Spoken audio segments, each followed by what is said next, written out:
Atos capítulo 27. Quando ficou decidido que navegaríamos para a Itália, Paulo e alguns outros presos foram entregues a um centurião chamado Júlio, que pertencia ao regimento imperial.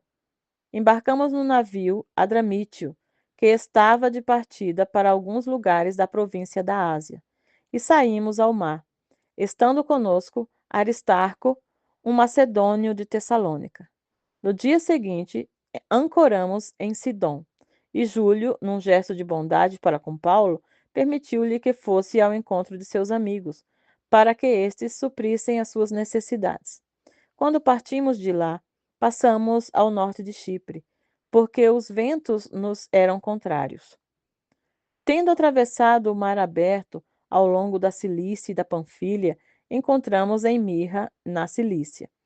Ali o centurião encontrou um navio alexandrino que estava de partida para a Itália, e nele nos fez embarcar.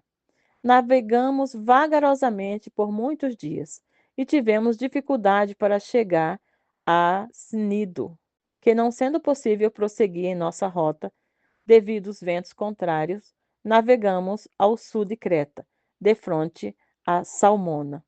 Costeamos a ilha com dificuldade e chegamos a um lugar chamado Bons Portos, perto da cidade de Lacéia.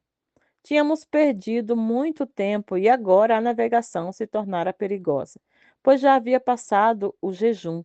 Por isso, Paulo os advertiu: Senhores, vejo que a nossa viagem será desastrosa e acarretará grande prejuízo para o navio, para a carga e também para nossas vidas. Mas o centurião, em vez de ouvir o que Paulo falava, seguiu o conselho do piloto e do dono do navio. Visto que o porto não era próprio para passar o inverno, a maioria decidiu que deveríamos continuar navegando, com a esperança de alcançar Fênice e ali passar o inverno. Este era um porto de Creta, que dava para sudoeste e noroeste. Começando a soprar suavemente o vento sul, eles pensaram que haviam obtido o que desejavam. Por isso levantaram âncoras e foram navegando ao longo da costa de Creta. Pouco tempo depois, desencadeou-se da ilha um vento muito forte, chamado Nordeste. O navio foi arrastado pela tempestade, sem poder resistir ao vento. Assim, cessamos as manobras e ficamos à deriva.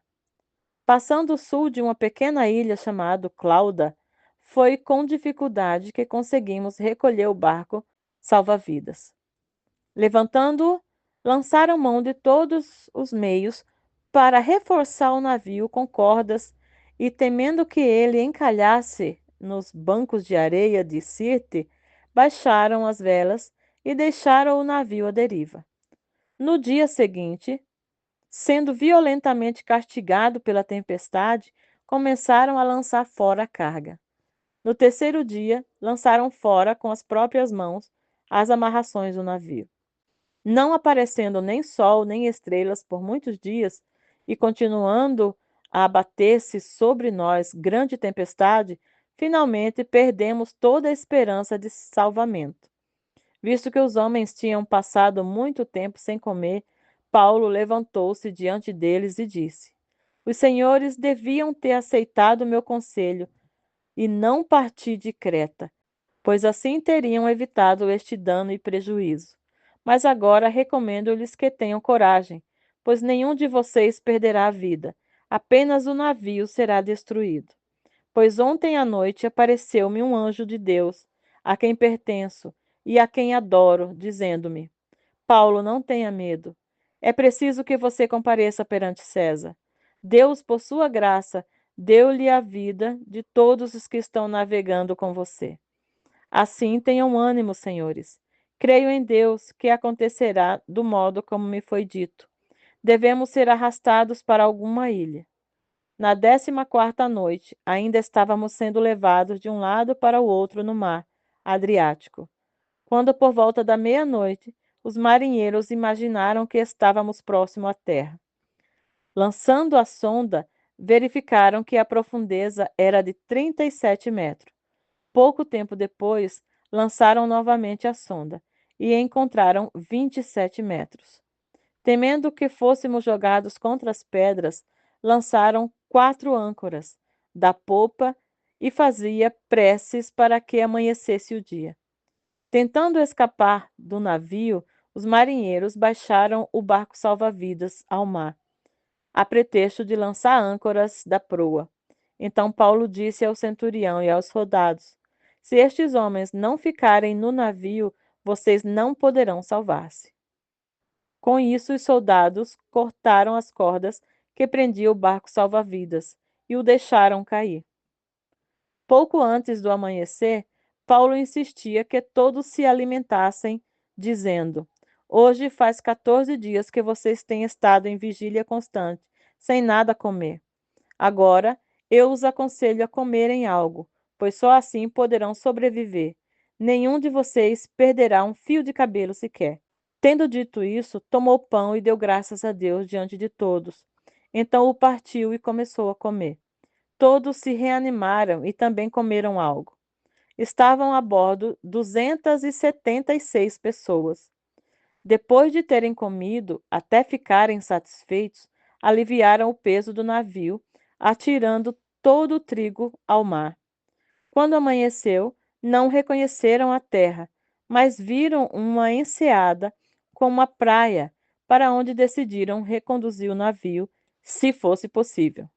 Cortando as âncoras e deixando-nas no mar, desatando ao mesmo tempo as cordas que prendiam os lemes, então, alçando a vela da proa ao vento, dirigiram-se para a praia. Mas o navio encalhou num banco de areia, onde tocou o fundo. A proa encravou-se e ficou móvel, e a popa foi quebrada pela violência das ondas. Os soldados resolveram matar os presos para impedir que algum deles fugisse, jogando-se ao mar. Mas o centurião queria poupar a vida de Paulo e os impediu de executar o plano. Então ordenou aos que sabiam nadar que se lançassem primeiro ao mar em direção à terra. Os outros teriam que salvar-se em tábuas ou em pedaços do navio. Dessa forma, todos chegaram salvos à terra. Atos, capítulo 28. Uma vez em terra, descobrimos que a ilha se chamava Malta. Os habitantes da ilha mostraram extraordinária bondade para conosco. Fizeram uma fogueira e receberam bem todos nós, pois estava chovendo e fazia frio. Paulo ajuntou um monte de gravetos quando os colocava no fogo. Uma víbora, fugindo do calor, prendeu-se à sua mão. Quando os habitantes da ilha viram uma cobra agarrada na mão de Paulo, disseram uns aos outros: Certamente este homem é assassino, pois tendo escapado no mar, a justiça não lhe permite viver. Mas Paulo, sacudindo a cobra no fogo, não sofreu mal nenhum. Eles, porém, esperavam que ele começasse a inchar ou que caísse morto de repente. Mas, tendo esperado muito tempo e vendo que nada de estranho lhe sucedia, mudaram de ideia e passaram a dizer que ele era um deus. Próximo dali havia uma propriedade pertencente a Públio, o homem principal da ilha. Ele nos convidou a ficar em sua casa por 3 dias. Bondosamente nos recebeu e nos hospedou. Seu pai estava doente, acamado, sofrendo de febre e desinteria. Paulo entrou para vê-lo e, depois de orar, impôs-lhe as mãos e o curou. Tendo acontecido isso, os outros doentes da ilha vieram e foram curados. Eles nos apresentaram muitas honras e, quando estávamos para embarcar, forneceram-nos os suprimentos que necessitávamos. Passados 3 meses, embarcamos no navio que tinha passado o inverno na ilha. Era um navio alexandrino, que tinha por emblema os deuses gêmeos Castor e Pólux. Aportando em Siracusa, ficamos ali 3 dias. Dali partimos e chegamos a Régio. No dia seguinte, soprando o vento sul, prosseguimos, chegando a Potélio, no segundo dia. Ali encontramos alguns irmãos que nos convidaram a passar uma semana com eles, e depois fomos para Roma. Os irmãos dali tinham ouvido falar que estávamos chegando, e foram até a praça de Ápio e as 3 Vendas para nos encontrar. Vendo-os, Paulo deu graças a Deus e sentiu-se encorajado. Quando chegamos a Roma, Paulo recebeu permissão para morar por conta própria sob a custódia de um soldado. 3 dias depois, ele convocou os líderes dos judeus. Quando estes se reuniram, Paulo lhes disse: Meus irmãos, embora eu não tenha feito nada contra o nosso povo, nem contra os costumes dos nossos antepassados, fui preso em Jerusalém e entregue aos romanos. Eles me interrogaram e queriam me soltar, porque eu não era culpado de crime algum que merecesse pena de morte. Todavia, tendo os judeus feito objeção, fui obrigado a apelar para César, não, porém, por ter alguma acusação contra o meu próprio povo. Por essa razão, pedi para ver-vos e conversar com vocês.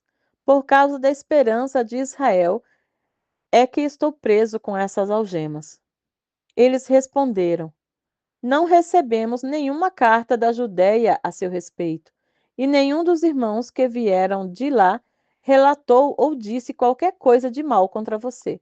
Todavia, queremos ouvir a sua parte, o que você pensa, pois sabemos que por todo lugar há gente falando contra essa seita. Assim combinaram encontrar-se com Paulo em dia determinado, indo em grupo, ainda mais numeroso, ao lugar onde ele estava. Desde a manhã até a tarde, ele lhes deu explicações e lhe testemunhou do reino de Deus, procurando convencê-los a respeito de Jesus, com base na lei de Moisés e nos profetas. Alguns foram convencidos pelo que ele dizia, mas outros não creram. Discordaram entre si mesmo e começaram a ir embora.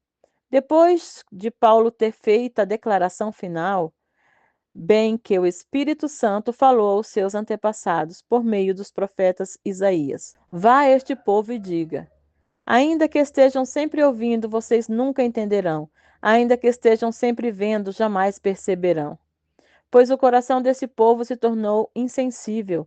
De má vontade ouviram os seus ouvidos e fecharam os seus olhos. Se assim não fosse, poderiam ver com os olhos e ouvir com os ouvidos, atender com o coração e convencer-se, e eu os curaria. Portanto, quero que saibam que esta salvação de Deus é enviada aos gentios. Eles a ouvirão.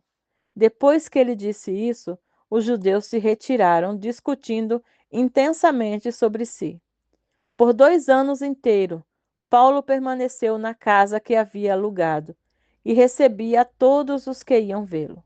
Pregava o reino de Deus e ensinava a respeito do Senhor Jesus Cristo, abertamente e sem impedimento algum. Final do livro de Atos.